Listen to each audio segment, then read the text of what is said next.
Hello दोस्तों, कैसे हैं आप लोग।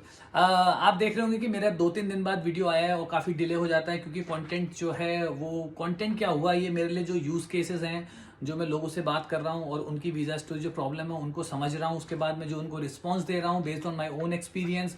फिर मैं वेट करता हूँ कि उनका वीज़ा लग जाए, उसके बाद ही मैं कहीं ना कहीं ये स्टोरी आप तक पहुँचाऊँ, क्योंकि तभी वो जाके ऑथेंटिक होगी। ओके।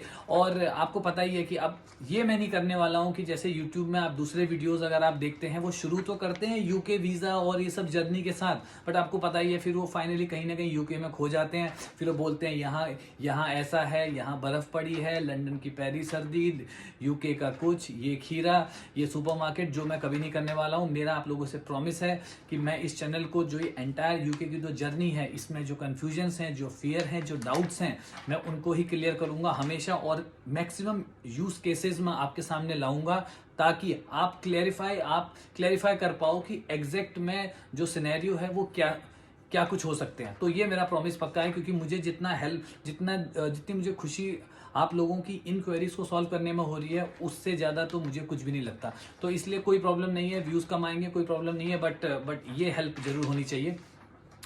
एनीवेज, तो आज का वीडियो शुरू करते हैं। मैं शुरू करने से पहले सेम डिस्क्लेमर, जो भी मैं आपको बता रहा हूँ इस completely based on my own experience. कुछ भी चीज़ आगे बढ़ने से पहले अपने वीज़ा कंसल्टेंट और ऑफिशियल वेबसाइट ट्रस्टेड रिसोर्सेज से पक्का चेक करें, किसी पे भी ब्लाइंड ट्रस्ट ना करें। ओके। तो दोस्तों, सबसे पहले मेरे पास एक नेपाल से मेरे पास एक बंदे का मेरे पास मैसेज आया, काफ़ी बड़ा मैसेज आया कि उसको कुछ फॉर्म आए, फिर उसने वो यूके वीज़ा के लिए फॉर्म आए, उसने फॉर्म भरे, फिर वो दिल्ली सबमिट किए, शायद कुछ पैसे उन्होंने पे करे कि नहीं करे। दोस्तों, इस तरीके के फ्रॉड बहुत चल रहे हैं। आप हमेशा जब भी आप अप्लाई करें यूके वीज़ा की ऑफिशियल वेबसाइट से करें, ये दूसरे किसी भी चक्करों में ना पड़ें, क्योंकि वो सही नहीं है। बिना बात के पैसा आपका लग जाएगा और कई सारे फ्रॉड आपको पता ही है चल रहे हैं। तो इस चीज़ पे बिल्कुल भी ट्रस्ट ना करें। जब भी आप वीज़ा अप्लाई कर रहे हैं तो हमेशा यूके की वेबसाइट से करें। अगर आपको कोई स्पॉन्सर मिला है तो उसके थ्रू करें, बट ये दूसरे जो फॉर्म भर रहे हैं separate from the UK VI और फ्रॉम योर एम्प्लॉयर, ये बिल्कुल ना करें, क्योंकि इसमें बड़ा रिस्क है। ओके। तो ये बहुत बड़ा प्रॉब्लम है, इसको प्लीज़ आप मत करें। ओके। दूसरा यूज केस में लाया हूँ, दूसरा जो क्वेश्चन लाया हूँ, वो काफ़ी लोग मुझसे पूछते हैं कि आपने वीज़ा एप्लीकेशन तो पूरा भर दिया, लेकिन उसके बाद जब वीएफएस की वेबसाइट में डॉक्यूमेंट अपलोड करने को आते हैं तो वीएफएस आपको बहुत सारी लिस्ट दे रहा है, सर कौन कौन से डॉक्यूमेंट मुझे मुझे इसमें कौन से डॉक्यूमेंट अपलोड करने हैं। तो देखो, वीएफएस ऐसा नहीं है कि आपके वीज़ा के अकॉर्डिंग डॉक्यूमेंट दे रहा है। ओके। सबसे पहले तो आपको ये ध्यान रखना है कि जो यूके वीज़ा का एप्लीकेशन फॉर्म फिल और पेमेंट करने के बाद यूके वीआई आपको खुद से एक डॉक्यूमेंट चेकलिस्ट देता है। वही डॉक्यूमेंट चेकलिस्ट आपके लिए सबसे ज़्यादा इंपॉर्टेंट है।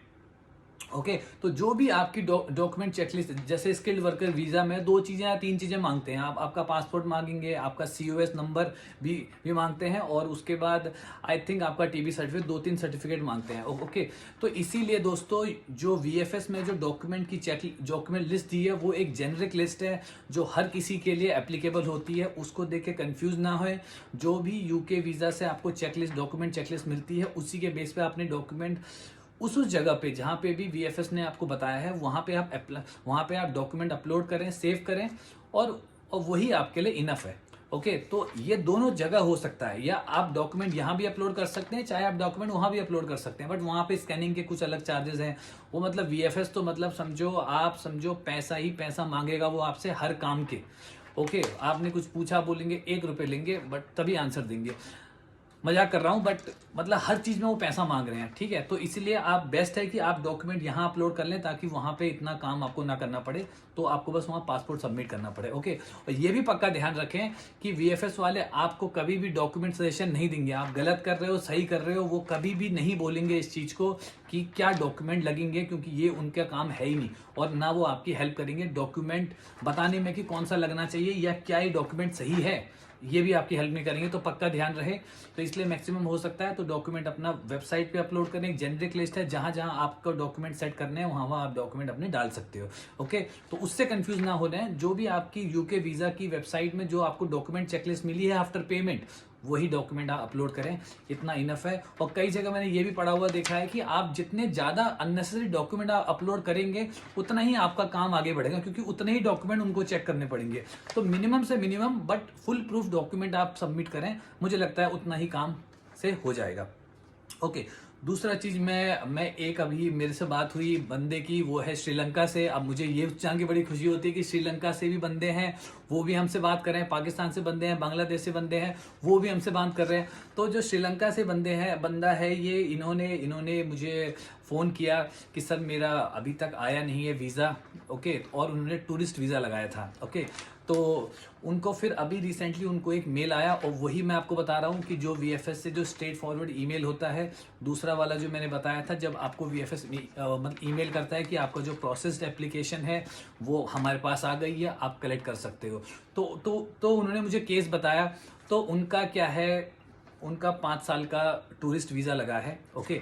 तो अब देखो, इसमें टूरिस्ट वीज़ा में एक चीज़ सबसे बड़ी इंपॉर्टेंट है, मैं कभी बनाऊंगा भी अलग से वीडियो, बट मैंने उनसे पूछा भी। तो क्या होता है टूरिस्ट वीज़ा में, सबसे पहले होता है जो आप फंड, जो मार्केट, जो बैंक में जो फंड दिखाते हो, वो बहुत इंपॉर्टेंट है। प्लस उन्होंने ये भी बताया कि जो कवर लेटर आप बनाते हो, that is also very important.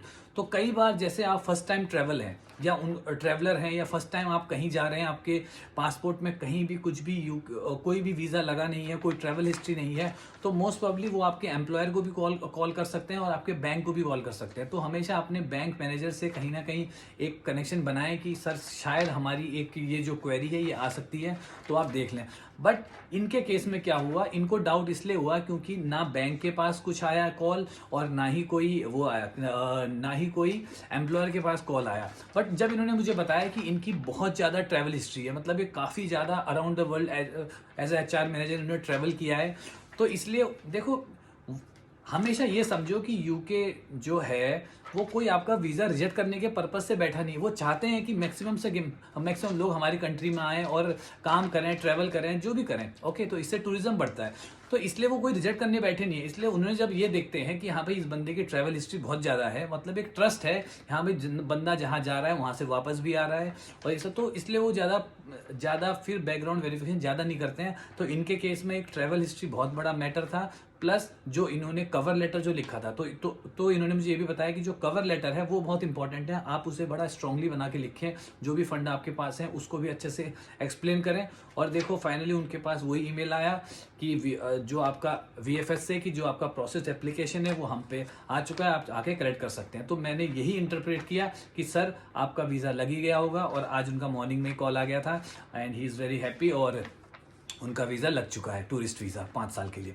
तो ये एक इम्पॉर्टेंट स्टोरी है जो आपको ध्यान रखनी चाहिए जब भी ये बैंक स्टेटमेंट या टूरिस्ट वीज़ा लगाते हुए हमें। लेकिन अगर आप ये देखें तो अभी भी नॉर्मल सिनेरियो में हमारे वीएफएस के 2 ही ईमेल चल रहे हैं। पहला ईमेल जब भी आप अप्लाई करते हैं नेक्स्ट डे आपको आएगा, और अगर कुछ भी प्रॉब्लम नहीं है तो आपको एक ईमेल आएगा कि आपकी वीएफएस से, दूसरा ईमेल आएगा कि आपकी जो प्रोसेस्ड एप्लीकेशन है ये यहाँ पे आ चुकी है, और इसको आप कलेक्ट कर सकते हो या हम कुरियर कर देंगे, ओके। तीसरा केस मैं लाया हूँ, ओके। तो मैंने आपको एक वीडियो बनाया था क्लॉबैक एग्रीमेंट के बारे में। तो अब इस बंदे का अब एक कन्फ्यूजन बहुत ज़्यादा हुआ। अब ये बंदे ने मुझसे कहा कि सर अब मेरे को क्या सीओएस मिलेगा और उसके बाद फिर मैं अप्लाई करूँगा, क्योंकि मुझे भी आइडिया नहीं था। तो मैंने कहा हाँ भाई तुझे पहले सीओएस मिलेगा, उसके बाद तू अप्लाई करेगा, उसके बाद तो अपने वीज़ा के लिए अप्लाई करेगा। बट फिर वो मुझसे बोला कि सर जब एम्प्लॉयर ने बोला है कि सब कुछ वो पे करेंगे, तो फिर अब यहाँ पे तो फिर पहले मुझे पे करना पड़ेगा, मे बी वो रिफंड करें, मतलब क्या प्रोसीजर है वो समझ में नहीं आ रहा था। बस सडनली एक इंसिडेंट हुआ। इंसिडेंट ये हुआ कि उनके जो एम्प्लॉयर ने कहा कि आपका वीज़ा एप्लीकेशन हम पूरा भर चुके हैं, सब कुछ सबमिट हम कर चुके हैं, और आपको जाके वीएफएस में ये अपॉइंटमेंट आपको अटेंड करनी है। तो आप ये समझो कि उनका एम्प्लॉयर के पास शायद एक अलग वीज़ा फिल करने के लिए पूरी एक टीम थी। तो उन्होंने क्या किया, इनसे सारे डॉक्यूमेंट्स, टीबी सर्टिफिकेट, नारिक एक्टिस, जो भी इनको चाहिए था वो एम्प्लॉयर ने पहले से ही ले लिए, और फिर एम्प्लॉयर ने अपने बिहाफ पे वहीं पे खुद से उनका वीज़ा अप्लाई किया, फीस पूरी पे की, और वीएफएस की वेबसाइट में डॉक्यूमेंट अपलोड भी किए, और फाइनली अपॉइंटमेंट लेके इनको भेज भी दिया।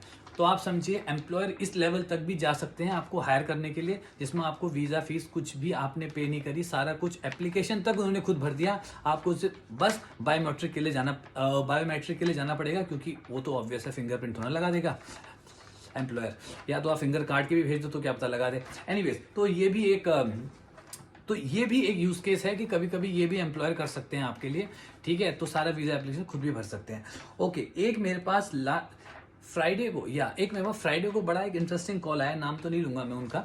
ओके, तो उनका कॉल आया कि सर मैंने जो स्टूडेंट वीज़ा है वो मैंने अप्लाई किया। ओके, अप्लाई, और इन्होंने अप्लाई किया प्रायोरिटी वीज़ा पे। ओके, तो प्रायोरिटी वीज़ा वही है जब 5 दिन में आपका रिजल्ट आता है, 5 वर्किंग डेज में। तो जब इन्होंने 20 तारीख को अप्लाई किया, 21 तारीख को इनके पास ईमेल आ गया कि आपकी जो प्रोसेस एप्लीकेशन है वो यूके वीज़ा उसको भेज दी गई है। ओके, तो ये पहला ईमेल हमारा जस्टिफाइड है।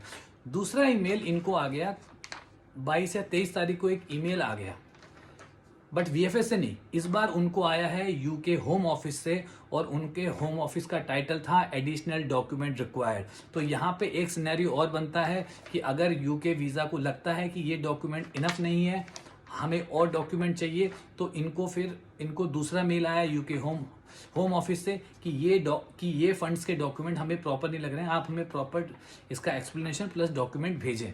ओके, तो ये भी एक हो सकता है कि वहां से एक दूसरा मेल ये भी यूके होम ऑफिस से आ सकता है कि आपको ये फंड चाहिए। ओके, बट इनको शायद फीवर था, कोरोना था, I don't know, but fever था उनको, जहां तक मैं समझ पाया। ओके, तो उनको फीवर था, तो ये इन्होंने ईमेल देखा नहीं। 25 तारीख को इनको पता चला कि ये ईमेल आया। इन्होंने अपने वीज़ा कंसल्टेंट से बात की, तो वीज़ा कंसल्टेंट बोला ठीक है, इट्स नॉर्मल, मैं उनको रिवर्ट कर देता हूँ। तो वीज़ा कंसल्टेंट ने इनके बिहाफ में उनको रिवर्ट किया, लेकिन उनको लिखना था 20 लाख रुपए, बट वो गलती से उन्होंने 1 0 और कर दिया, तो उन्होंने कहीं ना कहीं उसको 2 करोड़ बना के ईमेल भेज दिया। वो एक मिस्टेक हो गई उनसे, लेकिन फिर भी कुछ रिवर्ट नहीं आया। 27 तारीख को जब इन्होंने वापस ये ईमेल देखा, तो इन्होंने वो जो सेंट ईमेल था वो देखा उन्होंने, तो इनको पता चला यार यहाँ तो 1 0 ज़्यादा हो गया। तो फिर इन्होंने फिर से एक और ईमेल, सेम ईमेल करेक्ट करके फिर से भेजा 27 तारीख को। 27 तारीख को दोबारा से उन्हीं को उसी मेल पे रिवर्ट करके भेज दिया। ओके, तो फिर उनका कोई रिस्पॉन्स ही नहीं आया 27 के बाद से। अब आज उस दिन जब बात कर रहा था तो 30 तारीख हो गई थी, तो उन्होंने मुझसे कहा सर अब मैं क्या करूँ, मुझे बड़ा डर लग रहा है इसमें। मैंने कहा यार देखो, सबसे पहले तो केस सिनेरियो बहुत ही स्ट्रेट फॉरवर्ड है, आपने फंड दिखाए हैं, सब कुछ आपका प्रॉपर है, तो मुझे 99% लगता है कि आपका वीज़ा नेक्स्ट वीक तक लग जाना चाहिए, क्योंकि अब तक नहीं तो रिजेक्शन आ गया होता। ओके, तो क्योंकि अब आप देखिए मिस्टेक्स कितनी हुई है इसमें। सबसे पहला उन्होंने ईमेल चेक नहीं किया, दूसरी बार जब उनके वीज़ा कंसल्टेंट ने चेक किया तो उसके बाद उन्होंने 1 0 गलत कर दिया ईमेल में। ओके, बट डॉक्यूमेंट सही थे, बट वो जो लेटर जो लिखा ईमेल में टेक्स्ट, उसमें 1 0 ज़्यादा कर दिया। फिर तीसरा ईमेल उन्होंने फिर से भेजा।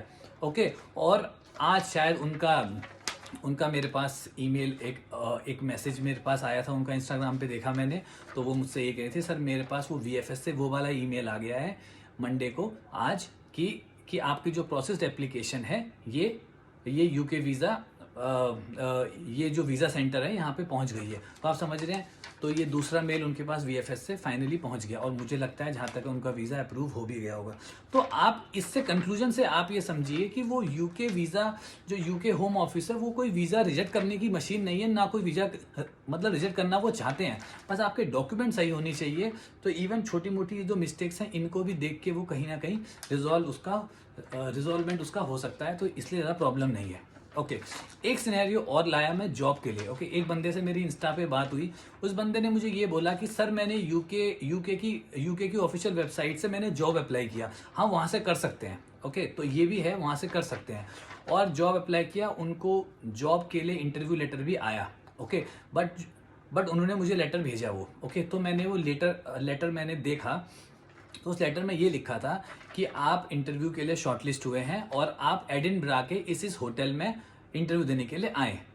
अब वो मुझसे बोला सर मैं एडिनब्रा कैसे जाऊंगा, क्योंकि मैं तो इंडिया में हूँ और मेरे पास कोई वर्क परमिट तो है नहीं, मैं यूके में तो हूँ नहीं। तो देखो यही से ये मिस्टेक समझ में आती है कि जब भी आप जॉब अप्लाई करते हैं तो हमेशा वहाँ पे कहीं ना कहीं मेंशन आपको करना पड़ेगा कि आपको स्पॉन्सर चाहिए, शायद कहीं ना कहीं आपको बताना, या ऐसी जॉब ढूंढनी पड़ेगी जो आउटसाइड द यूके आपके लिए अवेलेबल है। ओके, तो ऐसा नहीं है कि आपने कोई भी जॉब रैंडमली अप्लाई कर दी, उन्होंने इंटरव्यू के लिए बुलाया क्योंकि वो मान के चल रहे हैं कि आप यूके में हैं।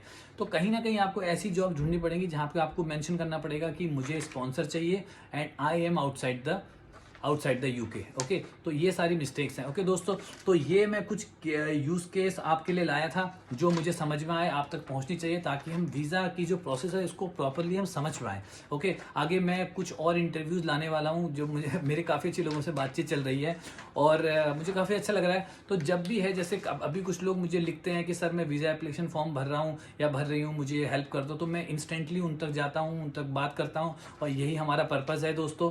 तो जितना हो सके उतना लोगों की हेल्प करो, वीडियो को शेयर, लाइक, जो भी आपको करना है वो करें।